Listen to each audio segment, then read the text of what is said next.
Hello دوستو، السلام علیکم ورحمۃ اللہ وبرکاتہ۔ دوستو، میں محمد پیر بخش حشمتی آپ لوگوں کی خدمت میں ایک بہت ہی امپورٹنٹ موضوع پہ بات کرنے کی آج کوشش کر رہا ہوں۔ آج میری یہ گفتگو جو ہوگی اس بات پہ ہوگی کہ نماز پڑھنا اللہ تبارک و تعالیٰ نے تمامی مسلمانوں پر فرض کیا ہے۔ تو نماز جب کوئی بندہ مومن پڑھتا ہے تو نماز پڑھنے سے پہلے اسے کن کن چیزوں کا خیال رکھنا ضروری ہے، یعنی وہ باتیں جو نماز شروع کرنے سے پہلے ضروری ہیں وہ کون کون سی چیزیں ہیں اور کیا کیا چیزیں ہیں جن کے بغیر نماز شروع ہی نہیں ہو سکتی ہے۔ تو دوستو، میرا آج کا موضوع یہ ہے کہ نماز شروع کرنے سے پہلے وہ کون سی چیزیں بہت ضروری ہیں جنہیں شرائط نماز کہتے ہیں۔ شرائط نماز کیا ہیں اور کون کون سی ہیں، اور یہ شرائط نماز جو ہیں ان کا مطلب کیا ہے۔ تو دوستو، بہت امپورٹنٹ چیز ہے، بہت امپورٹنٹ بات میں بتانے جا رہا ہوں۔ میں آپ حضرات سے گزارش کرتا ہوں کہ بنا اسکپ کیے ہوئے آپ اس ویڈیو کو شروع سے لے کے آخر تک ضرور دیکھیں، اور اگر ویڈیو پسند آئے تو آپ حضرات لائک کریں، کمنٹ کریں، ساتھ ہی ساتھ اپنے دوستوں میں شیئر کریں۔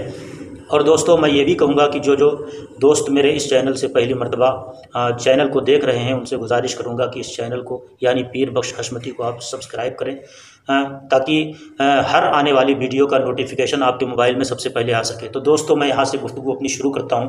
اللہ تبارک و تعالیٰ قرآن مجید میں ارشاد فرماتا ہے، اقیم الصلاۃ، اے میرے بندو نماز قائم کرو، نماز کی پابندی کرو، نماز پڑھو۔ یاد رکھیں کہ ایمان اور عقیدہ صحیح کر لینے کے بعد، ایمان و عقیدہ کے صحیح کر لینے کے بعد سب فرضوں میں سب سے بڑا فرض نماز ہے۔ تمام فرائض میں سب سے امپورٹنٹ، سب سے بڑا فرض جو ہے وہ نماز ہے۔ قرآن اور حدیث میں اس نماز کی بہت سخت تاکید آئی ہے۔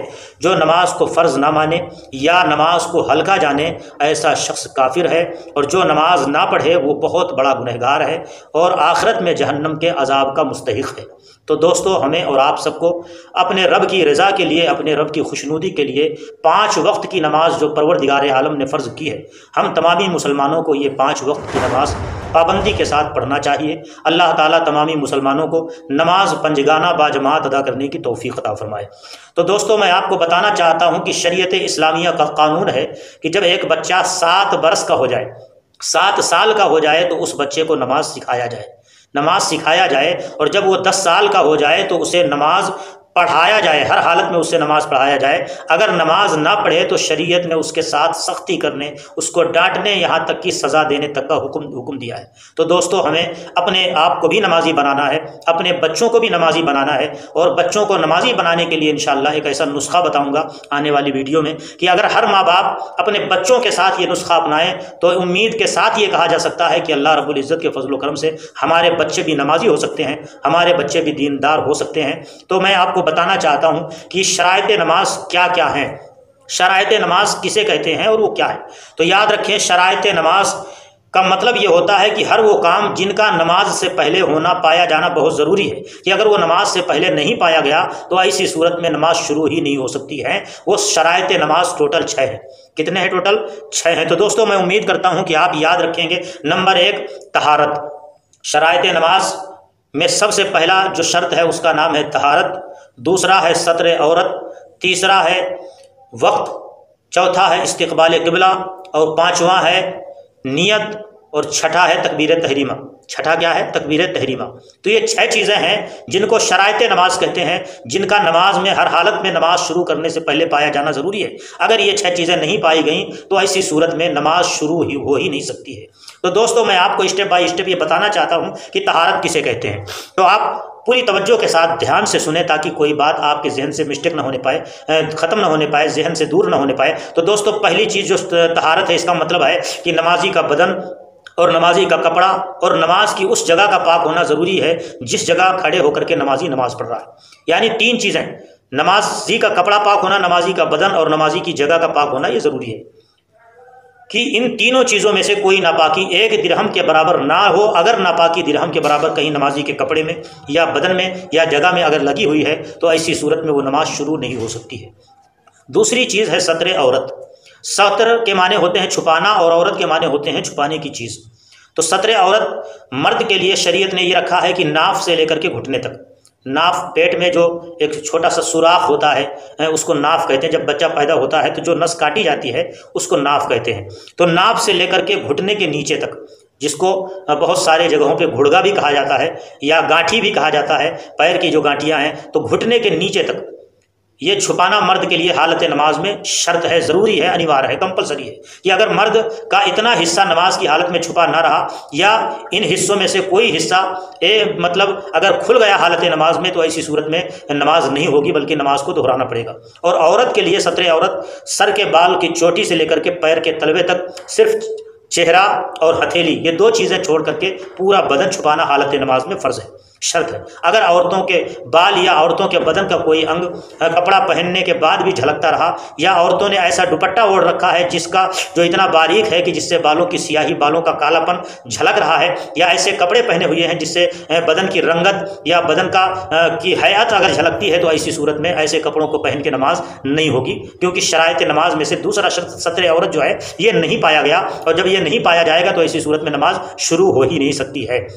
تیسرا ہے وقت، یعنی جو نماز ہمیں پڑھنا ہے اس نماز کو اس کے وقت میں ہی پڑھنا ضروری ہے۔ اگر وقت سے پہلے ہم نماز پڑھ لیے تو ہماری نماز نہیں ہو سکتی ہے۔ مثال کے طور پہ ظہر کا وقت شروع ہونے کے بعد ہی حکم ہے کہ ظہر کی نماز پڑھی جائے، تو اگر کسی نے ظہر کے وقت شروع ہونے سے پہلے ظہر کی نماز پڑھ لی، یا عصر کی نماز ظہر کے وقت میں پڑھ لی، مغرب کی نماز ظہر کے وقت میں پڑھ لی، تو ایسی صورت میں وقتی نماز اگر ہم نے وقت سے پہلے پڑھ لیا تو نماز نہیں ہوگی۔ ہاں، اگر قضا نمازیں ہماری کوئی ہیں تو ان قضا نمازوں کو ہم کسی بھی وقت میں ادا کر سکتے ہیں، پڑھ سکتے ہیں، مگر وقتی نماز وقت سے پہلے اگر پڑھ لی گئی تو ایسی صورت میں وہ نماز نہیں ہوگی۔ ایسے ہی استقبال قبلہ، یعنی استقبال قبلہ کا مطلب ہوتا ہے قبلہ کی طرف رک کر کے نماز پڑھنا۔ اب اگر کسی نے جان بوجھ کے معلوم ہوتے ہوئے اگر قبلہ کی طرف منہ کرنے کے بجائے کسی دوسری طرف منہ کر کے نماز پڑھا تو ایسی صورت میں وہ نماز نہیں ہو سکتی ہے، شروع ہی نہیں ہو سکتی ہے، بلکہ اس نماز کو دہرانا پڑے گا۔ یہ الگ بات ہے کہ اگر کسی کو قبلہ معلوم نہیں ہے، قبلہ نہیں جانتا کدھر ہے، تو شریعت نے یہ کہا ہے کہ اگر کوئی بتانے والا موجود ہے تو اس سے پوچھ سکتے ہیں کہ قبلہ کدھر ہے۔ اگر وہ بتانے والا بتا دے رہا ہے تو ادھر ہی رک کر کے نماز پڑھے، اور اگر کوئی بتانے والا موجود نہیں ہے جس سے پوچھا جا سکے، قبلے کی صحیح جانکاری ہو سکے، تو شریعت نے یہ کہا ہے کہ ایسی صورت میں اگر کوئی قبلہ کو بتانے والا نہیں ہے اور رات ہو چکی ہے، آپ نہیں سمجھ پا رہے ہیں قبلہ کدھر ہے، تو شریعت کہتی ہے کہ آپ دل سے خوب ذہن سے غور و فکر کریں کہ کدھر قبلہ ہو سکتا ہے۔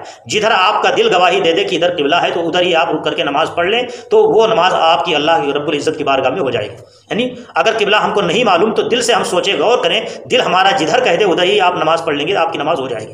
ہاں، یہ الگ بات ہے کہ اگر ہم نے کدھر نماز شروع کر دی، اس کے بعد کسی نے بتا دیا کہ آپ جس سمت میں نماز پڑھ رہے ہیں اس سمت میں قبلہ نہیں ہے بلکہ قبلہ تو آپ کے پیچھے سائڈ میں ہے، تو ایسی صورت میں حکم یہ ہے کہ جس وقت خبر ہوئی اسی وقت ہمیں فوراً اپنے آپ کو اس سمت میں پھیر لینا ہے، اس سمت میں مڑ جانا ہے، ورنہ تو وہ نماز نہیں ہوگی۔ ہاں، اگر کسی کو معلوم نہ رہا اور کسی نے کسی کا دل یہ کہا کہ ادھر قبلہ ہے، تو داہنے سمت ہاتھ کی طرف اس نے رک کر کے نماز پڑھی، اس کے بعد اس کو لگا کہ نہیں ادھر قبلہ نہیں، بائیں سائڈ میں ہاتھ کی طرف قبلہ ہو سکتا ہے، ادھر بھی ایک رکعت پڑھ لی، اس کے بعد اس کا دل کہا کہ نہیں ادھر نہیں، آگے کی طرف قبلہ ہے، تو آگے کی طرف اس نے ایک بار ایک رکعت پیچھے کی طرف، اس طرح سے اس کا دل جیسا جیسا بولتا رہا، تو 4 رکعت اس نے 4 سمت میں اگر پورا پچھم اتر دکن پڑھ لیا تو، اور بتانے والا نہیں تھا، اس کو جانکاری نہیں تھی، تو ایسی صورت میں اس کی نماز ہو جائے گی۔ جانکاری ہوتے ہوئی اگر قبلہ کی طرف رخ کرنے کے بجائے دوسری طرف رک کر کے کوئی نماز پڑھے تو اس کی نماز نہیں ہوگی۔ اس کا نام ہے استقبال قبلہ۔ اور 5ویں چیز ہے نیت۔ جو نماز ہمیں پڑھنی ہے اس نماز کی نیت کرنی ہمیں بہت ضروری ہے کہ آپ کون سی فرض نماز پڑھ رہے ہیں، یا سنت پڑھ رہے ہیں، یا نفل نماز پڑھ رہے ہیں، یا وطر پڑھ رہے ہیں، جو نماز پڑھنی ہے اس نماز کی نیت کرنی ضروری ہے۔ اگر کسی نے نیت نہیں کی، یعنی کوئی ارادہ نہیں اس نے بنایا کہ ہم کون سی نماز پڑھ رہے ہیں، تو ایسی صورت میں وہ نماز نہیں ہوگی، بلکہ اس نماز کو نیت کرنے کے بعد ہی پھر سے شروع سے پڑھنا پڑے گا۔ اور 6ٹھی چیز ہے تکبیر تحریمہ۔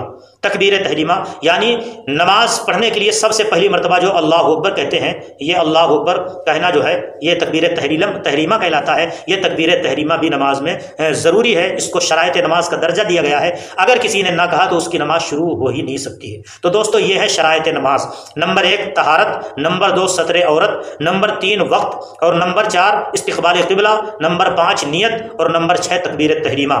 یہ 6 چیزیں ہیں جو نماز سے پہلے جن کا پایا جانا ضروری ہے، انہیں شرائط نماز کہتے ہیں۔ اگر ان میں سے کوئی ایک بھی نماز میں اگر نہ پائی گئی تو ایسی صورت میں نماز شروع نہیں ہوگی، نماز کو دوبارہ سے پھر سے دہرانا پڑے گا۔ تو میں امید کرتا ہوں کہ انشاءاللہ تعالیٰ یہ کلپ میں جو بتایا گیا ہے شرائط نماز کے تعلق سے جو ہے آپ کو بہت اچھی معلومات ہوئی ہوگی۔ اللہ رب العزت کی بارگاہ میں دعا ہے پروردگار عالم تمامی مسلمانوں کو ان ساری باتوں پر عمل کرنے کی توفیق عطا فرمائے۔ دوستوں میں بس اتنا ہی کہوں گا کہ اگر ویڈیو آپ کو پسند آئی ہو تو آپ اس کو لائک کریں، کمنٹ کریں، شیئر بھی کریں، اور ساتھ ہی ساتھ ہمارے چینل کو سبسکرائب کریں تاکہ ہر آنے والی ویڈیو کا نوٹیفیکیشن آپ کے موبائل میں سب سے پہلے